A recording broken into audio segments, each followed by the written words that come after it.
what I want to talk about in today's show is the changes this offseason. Let's start in Vegas, where you got an up-close look at杨瀚森, the Blazers' rookie sensation, or at least damn intriguing youngster. Just really a really fun type of player, if nothing else. Up close, what are your early impressions? I want to talk about sort of all of the other impact stuff, but just like basketball. Yeah. When you first saw him play, what were your basketball impressions of Hansen? So I'm going to take it back just a couple days before, because I did what ended up being 5,000 words, but it was a 7,000 word write-up on the Patreon. And I watched all of his CBA games, all of his U18, all his 19 games. Shout out to folks at Synergy that hooked me up with all the access to all of the CBA games, so I didn't have to try to scour YouTube to try to find stuff.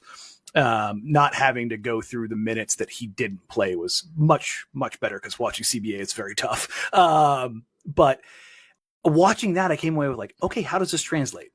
And I talked to the Blazers front office about, some things that they did to kind of understand that translation value ahead of Summer League. And I was like, okay, that's interesting.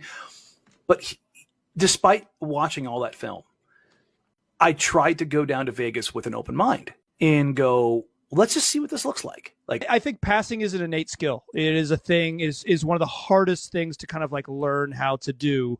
You either have it or you don't. Yeah. Not that guys can't get better at it, but like, if you're a good passer, like a plus high level passer, that usually you have it early, and Hansen had it early. You mentioned that pin down play. So what I really liked about that, that's the first play that we're talking about, the very first offensive possession of Summer League for the Trailblazers. Hansen gets gets to the top of the key and throws a backdoor pass to City Sissoko for a dunk. But they were setting that up. They kind of pushed in semi-transition to like get to get a little see if they had an opportunity. They didn't. So then they're like setting up their play. And Hansen, he like directs traffic. He's like, no, you go to the top of the key, you go here. He's like, he knew the play, and he's like, a fresh 20-year-old with dealing with, the language barrier stuff. And he in real time is like setting up his teammates. Hey, no, you two, top of the key, like get into it, set the screen, make sure you hit my guy so I can get space. Like he was just the basketball feel is pretty darn fun. The basketball feel is pretty darn fun. The spatial awareness for a big. Yeah, it's a good way to say it. Yeah. I hesitate to say this because I hate putting this on guys. I genuinely. Oh, say it, coward. It's elite. It is. His spatial awareness for a big.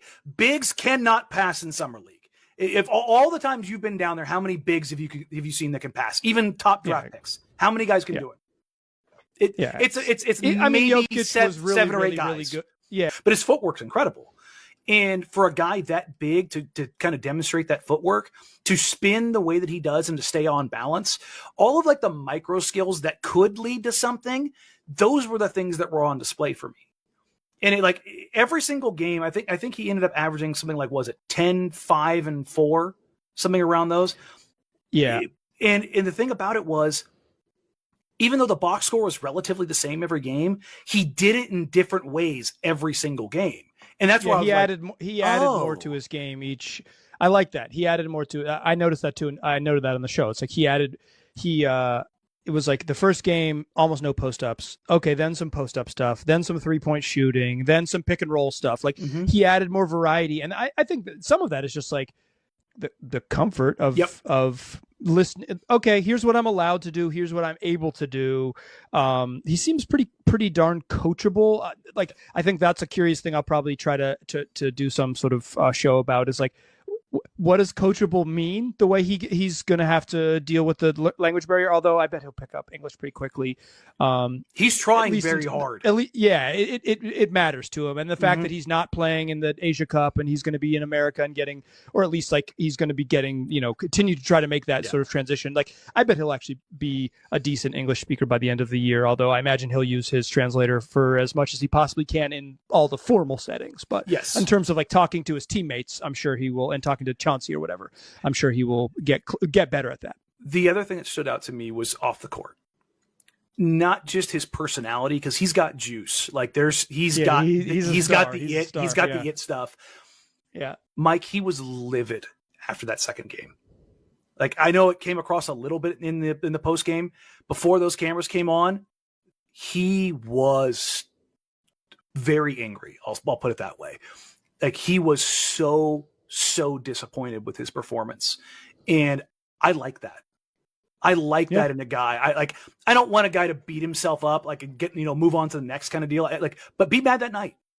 Be irritated and be hungry. And like, he just kind of had, again, all the micro skills that I look for. All the coaches, like the guys that worked out with him and stuff in the workout process, they all said the same thing. Good, bad, otherwise, he goes at it and he gets after it hard. And it's like, we talked about last show, the idea of like being a star in your role. I think he's going to do that. Whatever bites of the apple they give him, he's going to take that, and he's going to ask for more and ask for more and ask for more. But he's going to do the work necessary to have the ask, because everybody wants more. But I don't know, I don't know.